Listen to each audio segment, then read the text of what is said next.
Gonna do a fantasy booking video solo. What could possibly go wrong? Let's talk about it. It's burning down, it's burning high. When ashes fall, the legends rise. What's going on, everybody? It's your buddy, it's your pal Spaz Phoenix, the YWC reality check. And yes, as I said in the intro, I am going to do a little bit of fantasy booking with you here this evening. And yes, I know, usually when I do a fantasy booking, I've got the help of either Christian or Guapo, or most of the time, both of them. But considering this literally came out of me sitting around in quarantine with nothing to do and putting matches together, I thought I would do it on the fly. Kristen's not really doing wrestling content right now. That's why we're doing the Flicks Fix series. Guapo's my AEW guy. We're going to talk about Double or Nothing in the coming weeks and the rip-off Money in the Bank briefcase that they're doing, but that's okay. We're not talking about that this evening. And as I mentioned in my last video, Fabe is going off in his own direction, so while he is my other co-host, I didn't particularly bring him on for this. And Jake DeMarco, as far as I know, is still dealing with health issues. He is my NXT guy. He would be the guy I would call in to do something like this with me, but you know, real life comes first, as I've said repeatedly to him and to all my other co-hosts. I love having them all on here. I am very, very lucky to have the co-hosts that I've had on here. So shout out to Black Cat Feline, shout out to Guapo, shout out to Fabe, shout out to Jake DeMarco. Hope you're all doing great. I'm doing this one solo. If you didn't watch NXT this week, if you didn't catch my review this week, now the premiere of my review this week got cut off with the like 10-minute YouTube apocalypse that happened, where everybody kind of went away for a second. So be sure to check that out, either on YouTube or on any of the multi podcast platforms that I happen to be on. The big news that we got from NXT, from DX, is that we are bringing back In Your House, and that's going to be the next NXT pay-per-view. It's going to be the next TakeOver. It's going to be NXT TakeOver In Your House. They didn't say where, but I'm guessing it's going to be either live from Full Sail or live from the PC, and that's going to be weird. The one thing we've sort of avoided in this whole quarantine time is we haven't tried to do a takeover. The takeover that was supposed to be attached to WrestleMania didn't happen. We spread out some of the matches over the course of the Wednesday night NXT episodes. We put the TakeOver Tampa logo in the background, which was kind of depressing, and we moved on. But as you know, or if you've been watching wrestling as long as I have, the In Your House brand back in the day was definitely B pay-per-view material, and you could really get some hidden gems, I guess, and it didn't have to have all the bluster and bombast of a Big Four pay-per-view. That was kind of the idea. So I had some fun. I threw some ideas together that people may or may not like. We're going to go through them here. There's not a lot. And, yeah, I don't have any real, like, jazzy way to start off the conversation because it's just me. There is no conversation. So I'm just going to get on into it. Now, the first thing I want to say is something I've said on social media for a long time, as NXT not only has the best women's division of the week in wrestling, Raw, SmackDown, AEW cannot touch them. They can't. I'm sorry. I'm sorry to Asuka. I'm sorry to Bayley. I'm sorry to Nyla Rose. They just can't. So the women's division is great, but also with the Cruiserweight Championship, NXT has proven that they can breathe new life into a title that nobody cares about, or into a title that doesn't have very much prestige at the moment. So, I submit to you all, we use NXT to revamp the women's tag team division. Now, there's a bunch of pairings in NXT that you could go to. They did have Aaliyah and Vanessa Bourne for a while. I think Vanessa Bourne got let go, which is kind of sad. Obviously, Tegan Nox and Dakota Kai, when they were both babyfaces, were a team. Dakota Kai and Raquel Gonzalez are a team now. There's some pairs you can put together. So in my kickoff match, there's a #1 contenders match between the Robert Stone brand, which is Chelsea Green, and after watching this week and last week of NXT, we think that the adopted next member of the Robert Stone brand is going to be Aaliyah. So you could very well have a tag team of Aaliyah and Chelsea Green, which wouldn't be the worst thing in the world. And who would you put them up against? Now, separately, Casey Catanzaro and Caden Carter are awesome. They are being used as enhancement talents most of the time. They're athletic as fuck. They're charismatic as hell. When Casey Catanzaro left for a while, people were legitimately bummed about it, especially Ricochet, I'm sure, but that's another story for another time. And Caden Carter, just across all the brands, she's been jobbing to everybody on every brand, and she's just shown what she can do. And in real life, if you follow either of them on social media, they are, you know, friends and workout buddies, and they've known each other a long time. There's a natural chemistry between the two of them. So what I've done in this first match on the kickoff is to have the Robert Stone brand of Aaliyah and Chelsea Green taking on the team of Catanzaro and Carter in a #1 contenders match. Now, the reason I put it on the kickoff, you guys know how I feel about kickoff matches. Kickoff matches don't really amount to much unless that's not the only time you're going to see the team that night. What I would do, because the Iconics are taking on Nikki Cross and Alexa Bliss next week on Raw, and this pay-per-view won't be happening for a while after that, I would have the Iconics win. Now, yes, I love Nikki Cross. I love Alexa Bliss. This goes without saying at this point if you've watched me on this channel at all. But the Iconics are an actual team, and you're talking about two talents. Now, Nikki Cross and Alexa Bliss both were never really well used in NXT. They had Nikki Cross being the crazy chick that hung out with Sanity, and Alexa Bliss, for reasons that still blow my mind, was positioned as the heel manager for Blake and Murphy, which was a charisma vacuum. Now, Buddy Murphy, since then, has gone on and done the big show in Australia. He was a former Cruiserweight champion. He's doing the thing with Seth Rollins right now. He's doing all right. And Wesley Blake is in the Forgotten Sons, and the less said about that, the better.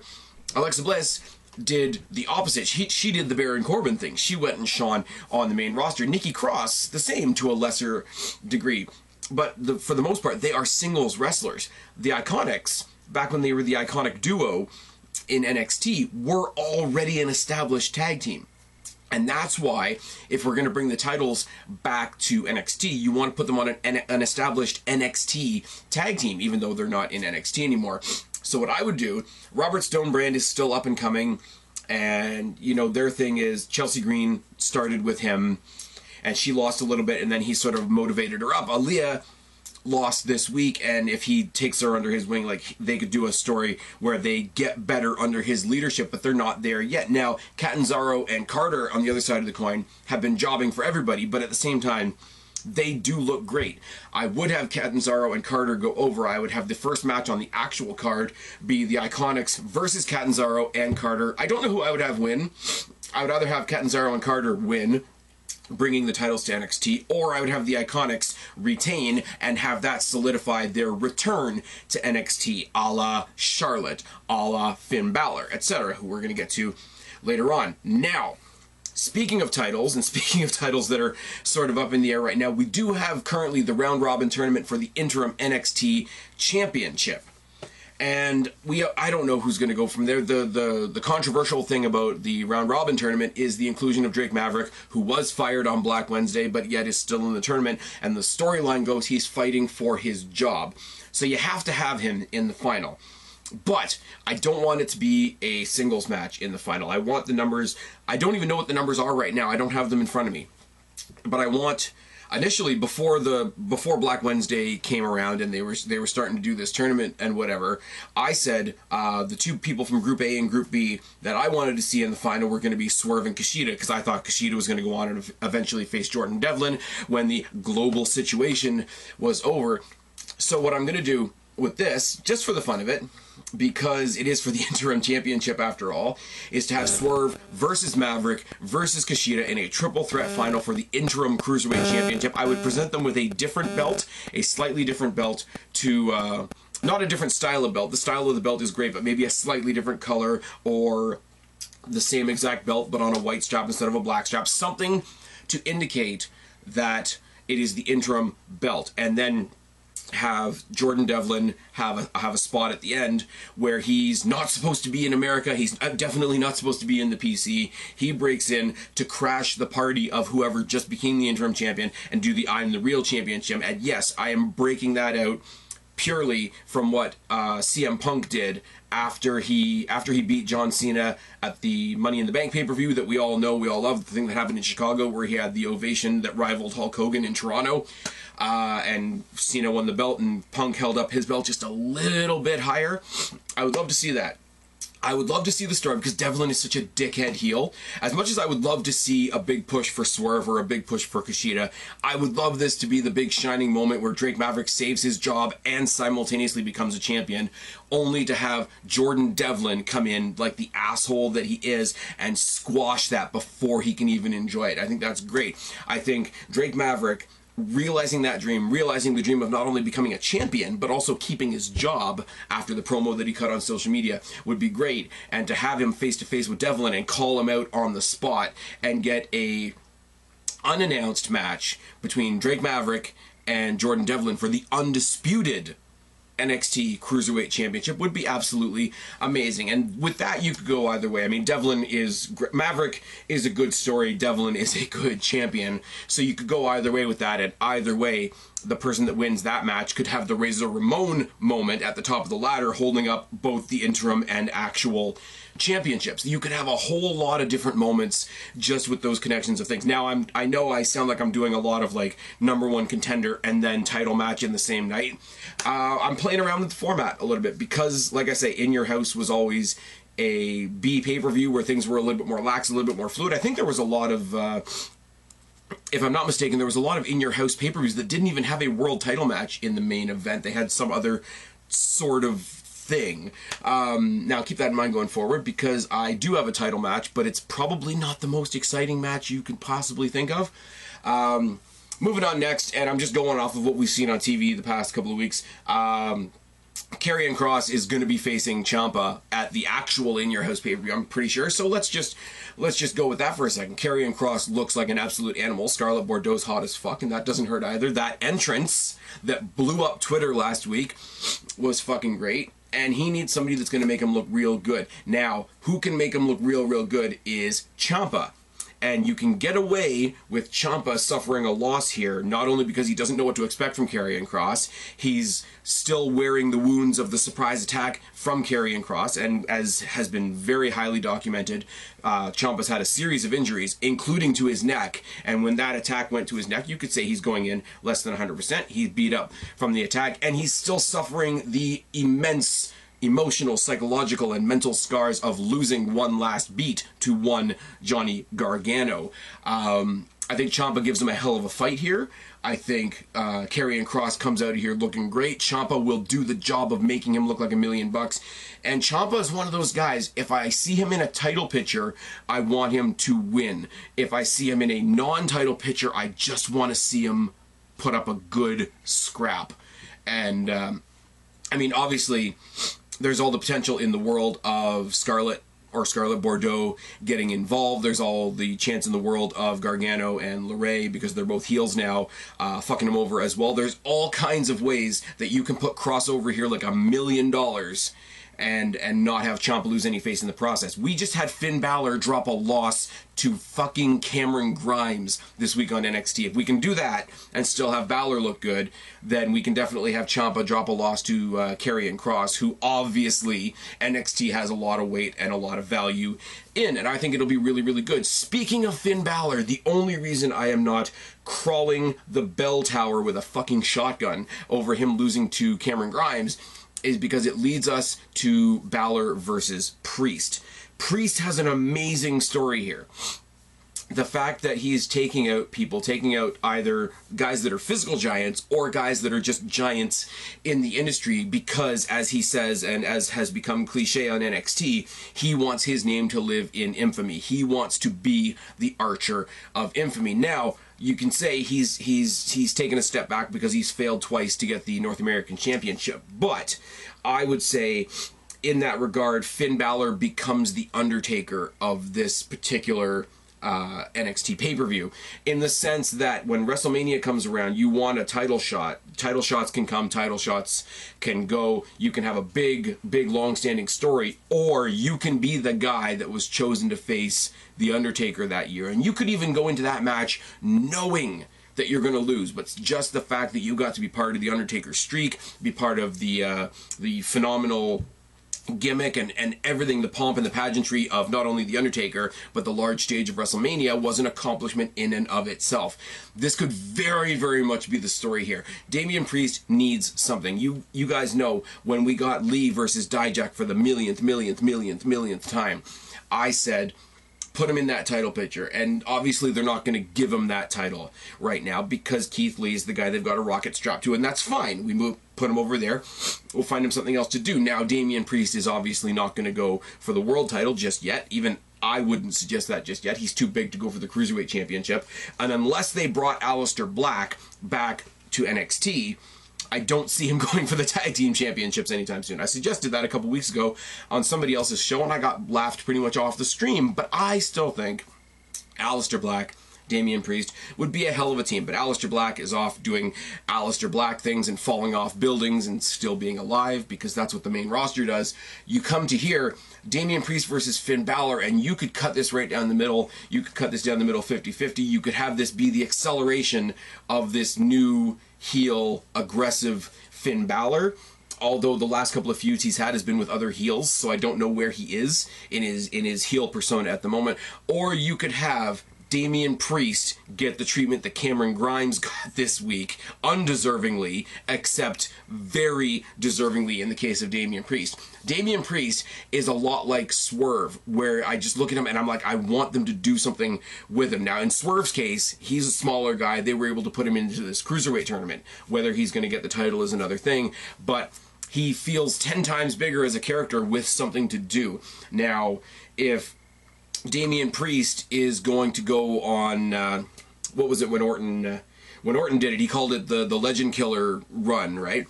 If he's not going to go for a title, he could just go target NXT legends. What could he do if anybody that does a guest shot on NXT for a night, if they bring back, Sami Zayn just got stripped of the Intercontinental Championship. He could make a guest appearance on NXT and get taken out by Damian Priest. Kevin Owens, you could do the same thing. If he were to start off a storyline like that with Balor, even if he's a heel and he just takes him out with the club that he gave some really weird name to on NXT this week, and I can't remember it because I didn't write it down. If he just starts collecting legends, collecting NXT legends, that could be a story in and of itself until we find a way to put him into a title picture. At the other side of the coin, Balor, who's reinvented himself since coming back to NXT and wants to test himself out against the new blood of NXT, of which Damian Priest is definitely one of them, him getting a win helps reestablish himself, but I don't necessarily think he needs that as much. I would give it to Priest, or I would make this a story that lasts more than one pay-per-view. Now, when you get to something a little bit more legitimate, like what the next time they have a TakeOver Brooklyn, or something of that regard, or the pay-per-view next year that they attach to WrestleMania, or whatever the big 4 pay-per-views are next year, if you want to have a serious blow-off to that, that's fine. With bigger ramifications, throw a stipulation on it, whatever, that sort of thing. Whatever that's going to be, let this be the first chapter. And if it is the first chapter, who wins this round may potentially not matter, but I think the match will be great. It's a lot better than Cameron Grimes, and it's a lot better than Keith Lee versus Dominik Dijakovic for the 1000th time. Now, we have new tag team champions, which is great.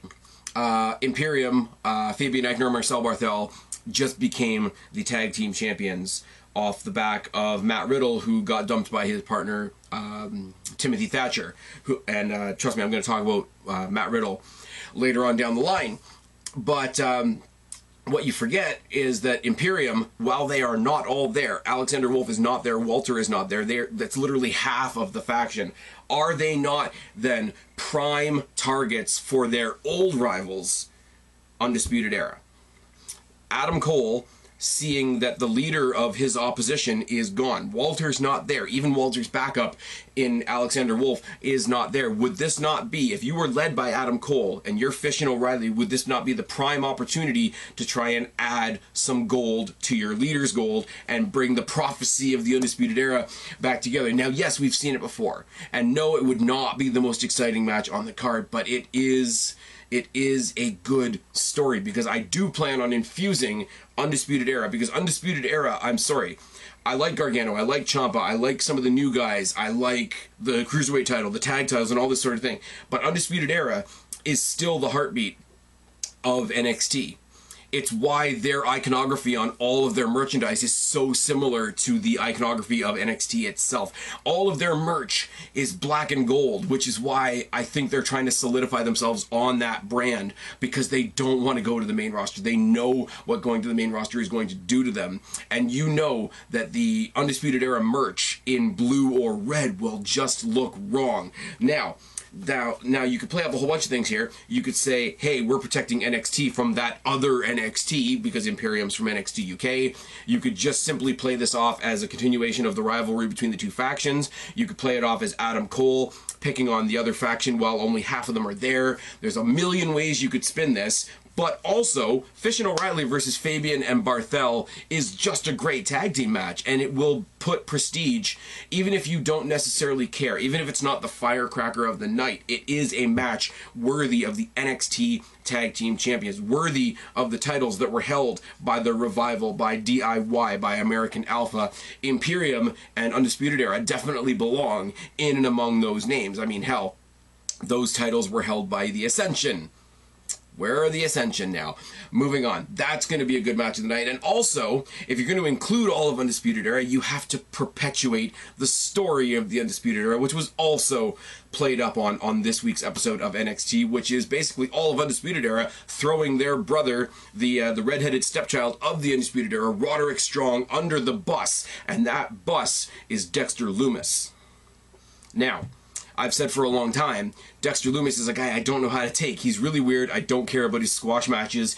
It's weirdly interesting when he gets involved with the main roster people, and Roderick Strong will drag him to a good match if he's got a good match in him. Now, what's his name in the indies? Samuel Shaw? I know nothing about Samuel Shaw, Dexter Lumis, outside of NXT.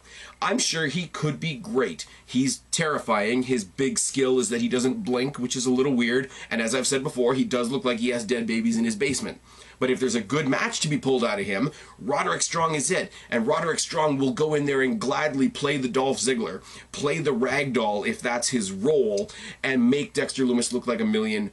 Now, on the one hand, he could go in there, wrestle circles around him, and represent his faction well.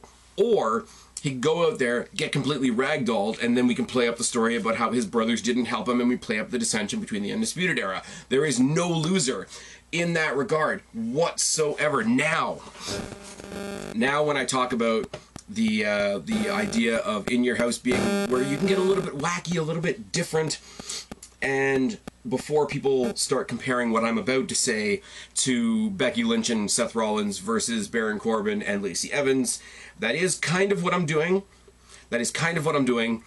Except I'm going to make it good, and this doesn't have Lacey Evans in it. What I'm going to do is I'm going to play off of the promo that Candice LeRae and Johnny Gargano cut in their kitchen this week, at the kitchen table, dinner with the Garganos, where Johnny Gargano keeps his athletic cup on the dining room table, which is awkward, I'll admit. That's really, really weird. But they called out Keith Lee and Mia Yim for various reasons. And Mia Yim doesn't have a title, but she has had title opportunities. Candice LeRae is infinitely better. I'm a fan of Mia Yim. You guys know this. I've begged them for a long time to give Mia Yim a chance to maybe actually hold the title at one point. But then we saw the TakeOver match in Toronto with her and Baszler, and I was there live to see it, and I really wanted it to be good. It wasn't, but so here's the story. You got Candice LeRae, who thinks Mia Yim has been given way too many opportunities, and you got Johnny Gargano looking over at Keith Lee, who's got the rocket strapped to his back right now and has the North American Championship that he used to have. So you schedule a mixed tag match with the following stipulations. There's two things on the line here. There's the North American Championship and a #1 contender spot for Charlotte Flair's Women's Championship. So the winning team, the male of the winning team becomes the North American champion. The female of the winning team gets a shot at Charlotte Flair. There's 2 stories going into it. You can play up a lot of different things. You can play up the possibilities of Mia Yim getting another shot at Charlotte Flair after she just had one not too long ago, or Candice LeRae, who's been chopping at the bit and hasn't had those same opportunities. Now, the obnoxiousness of little pipsqueak Johnny Gargano stepping up to Keith Lee is great. The visual of Mia Yim slapping the taste out of his mouth is also great, but the idea of the poison pixie Candice LeRae stepping up to Keith Lee and slapping him is even funnier, and the obnoxiousness of Johnny Gargano squeaking out a win here, becoming the North American Championship with the legal help of his wife. Not only that, but Candice LeRae eventually somewhere down the line going out there and out dirtiest playering in the game Charlotte Flair, and them becoming the NXT royal couple will just send Twitter into a blaze. I think it's magnificent. And the other thing about this is, no matter what you think of the Gargano family heel turn at the moment, Candice LeRae is a great talent. Gargano's a great talent. Keith Lee is over as fuck. And Mia Yim, who's not quite at that level, could definitely be helped along to a great match. Not only with 2 people on the other side of the ring with her that could carry her to a great match, but with the added comfort of her partner in the match being also her real life partner. There's every opportunity that this particular mixed tag match could elevate her wrestling to another level. And I think it could be really good. It could be really fun. This is the thing I'm going to keep going back to. When you had In Your House back in the day, there was some stuff that was just silly and fun. And I could definitely see with the character work of the heel Garganos, with how over Keith Lee is, and how just generally fun Mia Yim is. You guys have heard me before talk about Mia Yim as the new urban Lita for 2020, and that is what she is. You put all those elements together in a mixing pot, you could have a character study as well as you could have a mixed tag wrestling match. And I would love if WWE could get away with it to go by actual intergender rules where the men can fight the women and the women could fight the men. I don't think that part of it would happen, but it's fun to think, and to have one match with 2 very distinct stipulations on the line. Now, it's one thing to have a tag team match where the winners get a shot at 2 particular titles.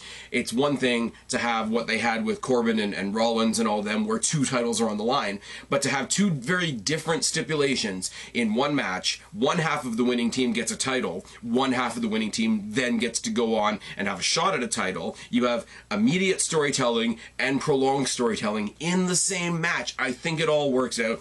I think it all wins. Now, that means we don't have a women's championship match on the card. But what I would have, right before the main event, is to have Charlotte Flair come out, and whoever it is, whether it's Mia Yim, again, or whether it's Candice LeRae, licking her lips and getting ready for a title shot that she's been waiting for a long time. Either way, Charlotte Flair's going to play it off like it's nothing. In fact, you could have her step out of the crowd and say, you know what, I don't feel like defending my title tonight, but I will say, if anybody in the back doesn't have anything else to do and wants to get embarrassed, I'll show you guys what you guys have to look forward to. And you have a non-title open challenge from Charlotte Flair that gets surprise answered by, this will not surprise anybody, my girl Shotzi Blackheart. And you don't have her necessarily go in there and like pull a fast one on Charlotte Flair, but if you have her drag her out because she's not taking her seriously, whatever, to a surprise win, then you have set it for a future date, Charlotte Flair versus Shotzi Blackheart versus either Mia Yim or Candice LeRae, and that's great. And all of that, looming over all of that, is the potential violent interference of either Io Shirai or Rhea Ripley or both. This is very, very, very exciting to me. Now, the main event is Adam Cole versus Matt Riddle. Now you got Matt Riddle, who's going to come off of the recent breaking up of his tag team, the recent loss of his tag team championships. He's out there desperate to prove something, and he goes and rubs it in Adam Cole's face, and it's a very, very easy story to tell, and it's a match that we've seen before, and there's not really much extra story that they could add to it, but it's kind of by design, because the way I've put this together, the title match is just for the sake of seeing the champion on the show.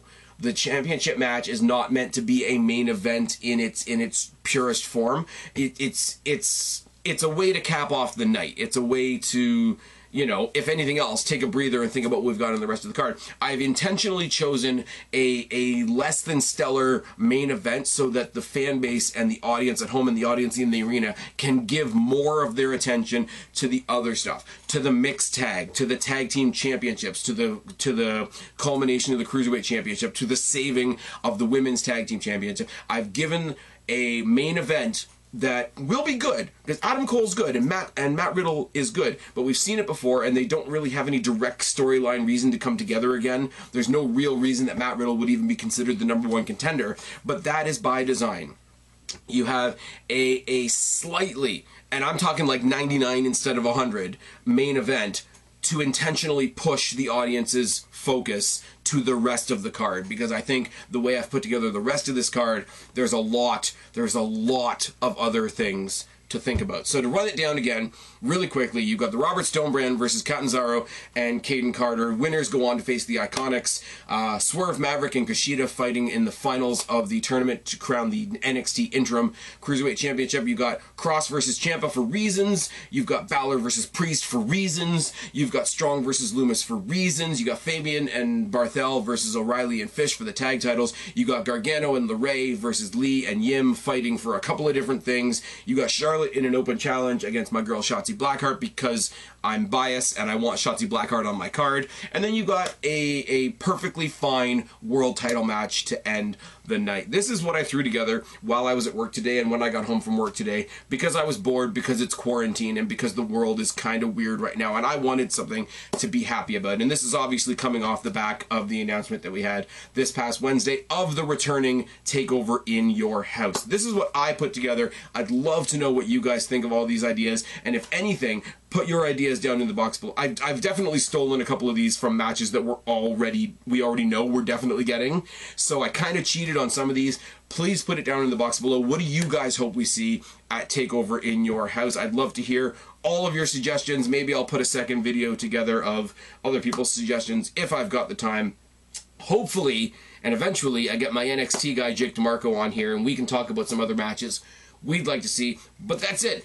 I'm running out of breath. It's pretty damn late on Thursday. I gotta edit this and throw it up. I'm gonna throw it up sometime on Friday, possibly after SmackDown. If you're watching this right now, you know when I threw it up because you're watching it right now. I've been Spaz, your YWC Reality Check. Subscribe up there, talk down there, start a conversation. Keep all these conversations going. Don't be a stranger. I will talk to each and every last one of you later. But for right now, tagging out. Bye, guys. Sunshine, come a freak like me.